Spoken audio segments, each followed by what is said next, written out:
Radio podcast on radio telephony. My name is Dylan Kimlo. I'm going to be hosting this podcast series specifically for pilots, air traffic controllers, and ground-based operations personnel. As we go through the various episodes, I will guide each one of those disciplines and give a whole lot of information to assist you in preparing to speak on the radio and when speaking on the radio. So what we're going to do is today we're just going to do a general overview of how to go about preparing to speak on the radio. This is critical for all the disciplines that we've mentioned, and what we need to do is we need to do a bit of pre-planning. So how are we going to go about speaking on the radio? Now before we do that, we need to first make sure that the radio is serviceable. So what you need to be focused on in this instance is not just the switching on and off of the radio, but the serviceability of the radio itself. Often you'll find that we don't set the radio to the correct volume, for example, and we don't really know whether the volume is set correctly unless we do a radio check. So some of you might have a radio, you're looking at it might be a handheld radio, depends what you find, a radio that's fitted to the aircraft that you fly, and they've got various settings on them. One in particular is the word squelch. Now some of you might not know what this term means, you might have seen it before but just not familiar with the term itself, or you've never really played around with a toggle switch. So when you switch your radio on, you'll turn your volume up and you'll get to a point on the radio where there's let's call it background noise. In the aviation industry, we call it clutter. So there's noise. When you push the PTT, that's the push to talk button, normally located on the left-hand side of your handheld radio and on a selection switch on the in the fitted radio to your aircraft, and for ground crew as well. They experience the same, the same fittings on their radios. Now, if you turn the volume down again, say we've turned it up to a point where we hear a lot of background noise, and you start turning it down again, you'll notice that background noise disappears, and you might think that that's actually gotten rid of the clutter of that background noise, where in fact all that you've done is you've turned the volume down and you've then adjusted your audible tone. So people that are on the receiving side trying to hear your transmission are not going to hear you as clearly as if you were set your volume in conjunction with the squelch. So what you're going to need to do is turn the volume up again on that radio to a point where you hear this background noise, something like this. Well, that was just me making that noise, by the way. But yes, you're going to hear something like that. Now, as you adjust the squelch, you'll move the squelch button very slowly. You move it to a point where that background noise disappears. When you get to that point, that's where you leave the settings on your radio. Now, the squelch can be caused by numerous factors. There could be interference just due to the location of the aircraft and a hangar door, for example. It could be a storm that's approaching the airfield, and you're going to hear intermittent carrier wave with the signal in the background, an intermittent signal which gets stronger and stronger, obviously as the storm draws nearer to your location, or the cloud cover as such draws closer to your location. So that would be the setting complete between the volume and the squelch button. For those of you that don't have a squelch button on your radio, that's an unfortunate situation, because you now are faced with background noise which you're not really going to get rid of. What you need to remember here, though, with this simple exercise, is that adjusting the volume does not remove the clutter. It affects the audibility of the transmission. Alright, so you've switched the radio on, you've adjusted your squelch. Now you need to test the radio. The radio can be tested with another party. In aviation, we refer to another party. This party, if you're the pilot, could be air traffic control, for example, if you're in controlled airspace. If you're in uncontrolled airspace, could merely be somebody else that's at that airfield as well, somebody on the ground or somebody in flight. If you're ground-based operations, you'll be doing this test with your operational crew that are part of the bigger scheme in terms of what type of business you're managing. In either instance, it's ideal if you do this radio test with somebody else, somebody that can reply to you. There is a radio test procedure which you can do by yourself as well. I will show you both of those now as we go through the test. But before we get to the test, let's just come back to you, the operator. So you've switched the radio on, you've adjusted the volume, you've adjusted the squelch. Now you'll be getting ready to do a radio check with somebody, anybody that's out there that can assist you. Before you do that radio test, you need to make sure that you as the operator feel comfortable with the communication on the radio itself. It's kind of something like if you're standing in front of a bunch of people that you're going to be presenting a 2-minute lecture to. Think about when you were back at school and you have to prepare, even if it's a rehearsed speech. When you're standing in front of everybody, you suddenly feel nervous, you're feeling uneasy, you're feeling as if everybody's watching you, which they are, and they're just waiting for you to say something. Well, this is what this presentation here is all about, is to prepare you for that, and how do you adjust to this situation. Particularly because, as you know, if you're in the aviation industry, radio telephony is a whole different language, or so it may appear, especially to the person that's starting out doing this for the first time. So in order to make you feel at ease and make you feel comfortable, you need to feel that you have control of this radio and that the radio doesn't have control of you. That's the best way to look at it. So in order to do that, plan your message. That's point number 1, plan your message.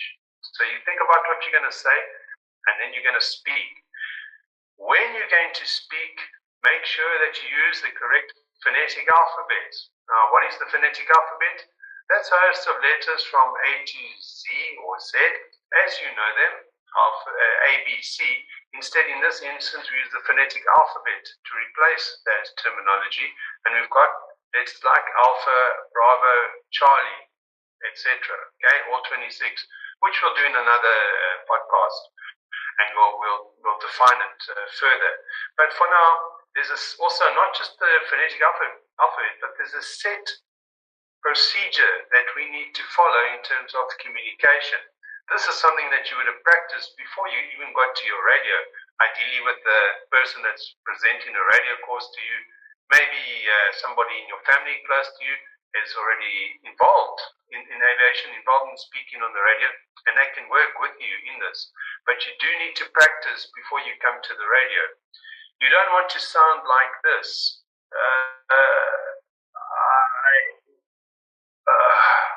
Okay, you can hear me giving up at the end there. That's basically unsure of what to say and realizing once you select the push to talk that you're going live.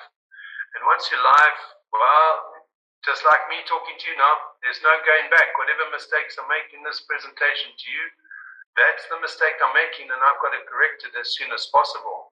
Nothing here is rehearsed in what I'm presenting, but I'm not promoting that with where you're going, because where you're going, you need to follow a protocol. So set procedure, set process.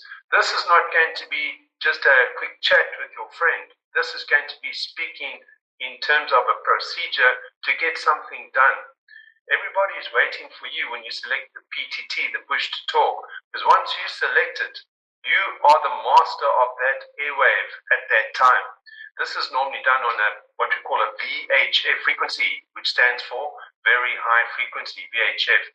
And when you select the PTT, nobody that's selected on that frequency at the time can override you.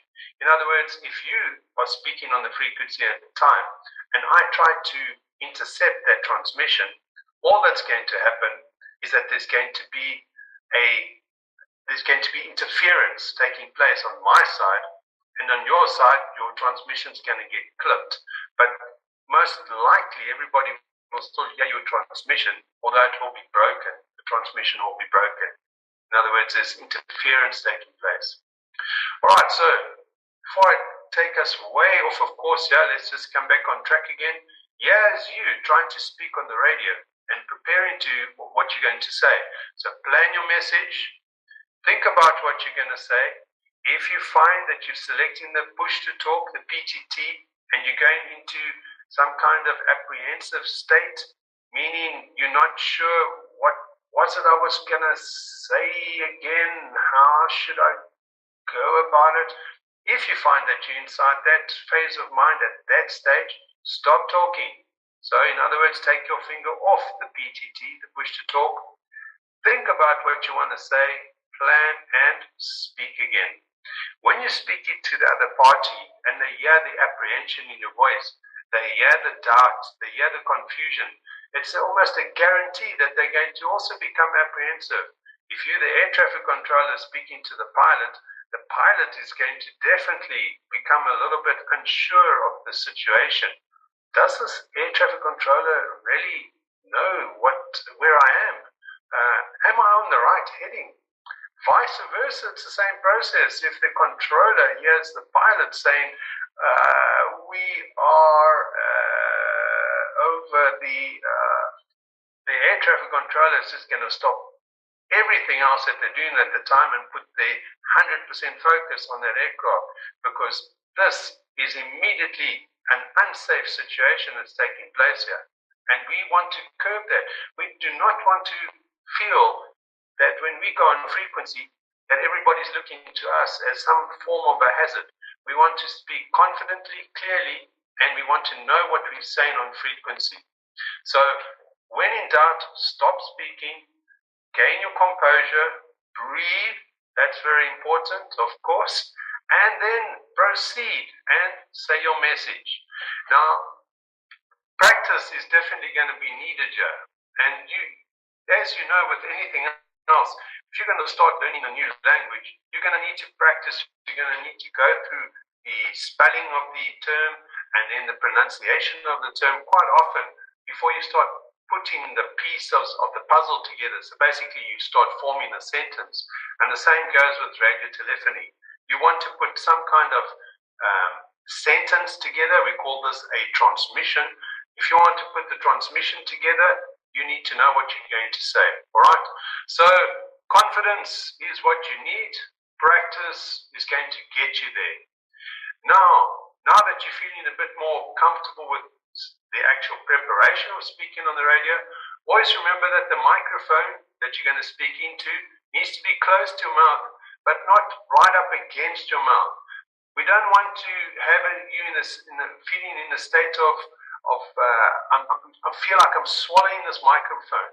The microphone needs to be there, but it mustn't be in the way, if that makes sense. It mustn't also be too far away, so that your transmission starts to get softer and softer.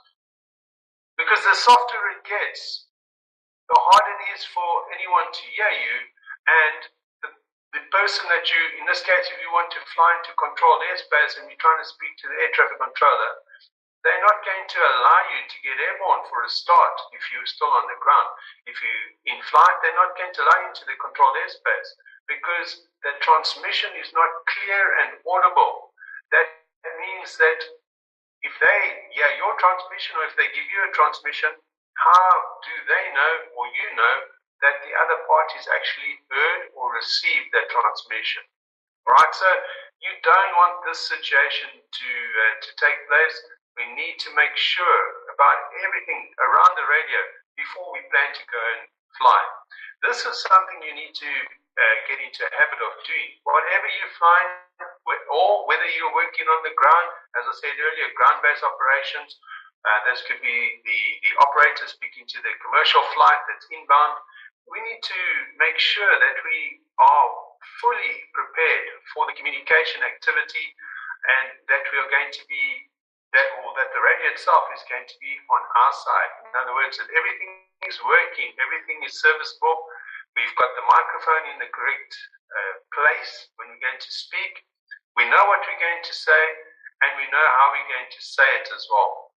So for this podcast, we want to include the radio check because this is helping us in the preparation with the radio itself. So this does form part of the radio serviceability process. The radio check is done following a set table.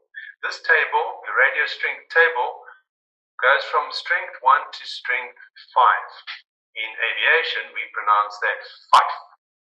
The numerals will still be gone through in the next podcast, or one of the next few podcasts where we define numerals and the phonetic alphabet.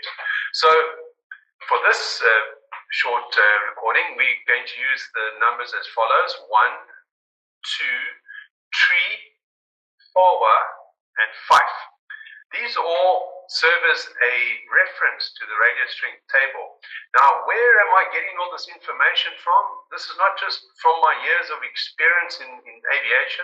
This is all defined in a manual called ICAO. ICAO stands for International Civil Aviation Organization, and this volume that we're working from is very easy to remember. It's volume 4444. That's right, you heard it, ICAO volume 4444. So when in doubt, we refer to the references there to give us guidance. In aviation, we need some kind of a guidance. We can't just come up with the terms that we think are right. We need to know what is everybody else using and how are we going to manage that in our airspace and in our communication. Okay, so getting back to radio strength check. Strength 1 is unserviceable, meaning it's just a background noise, lots of clutter. Maybe you set your squelch incorrectly with the volume. That could be a strength 1. Strength 2, I'm reading you every now and then. That's the party that's listening to you. I hear every second or third transmission. Oh, sorry, not even second or third transmission. I'm hearing every second or third word. Still not the ideal situation. I'll give you an example. I am, then I will. Now, what did I just say there? I'm not really sure. I don't even know what sentence I was trying to put together there. I'm just giving you an example of what strength 2 is. It's not really a good idea if the other party is going to just put something together. The next strength is strength 3. Strength 3 is readable with difficulty. So I can hear you, but there's background noise. This background noise could be anything. But it's causing an interruption in the transmission itself. Strength 4 is readable. This is normally determined on the ground, from ground to ground operation, where we still have interference such as hangars, other aircraft, trees, obstacles. Okay, that's the transmission's working within a close proximity, that is, but it's not clear. Your last transmission is strength 5, that is perfectly readable. So strength 4, readable. Strength 5, perfectly readable. And strength 5 is normally between ground to air or air to ground. Less obstructions, but again, if we're working with VHF, very high frequency, there's a limited range in which that transmission is going to be strength 5 without any other support structure, any other beacons that can assist. So we call that a relay. A forward relay that will help with that transmission. Okay. All right, that doesn't really form part of this particular episode. We're just focusing on the radio strength test. And now let's just go through the transmission itself. So if I'm going to call somebody, I'm going to just call them talking radio as the person I'm talking to, the party. And then I'm just going to be my call sign, which is Zulu Tango Bravo Oscar Bravo. Talking radio. This is Zulu Tango Bravo Oscar Bravo. Now I'm calling the party, in this case I'm talking to fictitious, of course. This could be the tower in this example. And they come back to me and say, talking radio. Correction, they don't say that. They say, Bravo Oscar Bravo, this is talking radio. Pass your message. Now, we might still hear this term go ahead being used. It's been phased out through the RT circles, but it's still very strong out there, so even I struggle with that. But the correct term nowadays is pass your message. You reply, radio check. How do you read me? Not how do you read. If you say radio check, how do you read? Anyone could answer that and say, well, I read with my reading glasses. I read from left to right. I read from right to left. I read with a glass of milk at night. Anything, okay? That's not really what we want. We want aviation. How do you read me? The reply using one of the numbers from the radio string table determining the actual readability scale would be reading you strength 4. And your reply would be strength 4. Bravo, Oscar, bravo. So let's go through that again from the top with no interruptions from myself. Talking radio, Zulu Tango, Bravo, Oscar, bravo. Bravo, Oscar, bravo, pass your message. Radio check, how do you read me? Reading you strength 5. Copied, strength 5. Bravo, Oscar, bravo. Alright, so that's just a simple radio check that I'm adding to this episode. Hope you've enjoyed this introduction to RT, radio telephony, and I look forward to seeing you in the next episode. Thank you for listening. This is Dylan Kemlo. Bye-bye.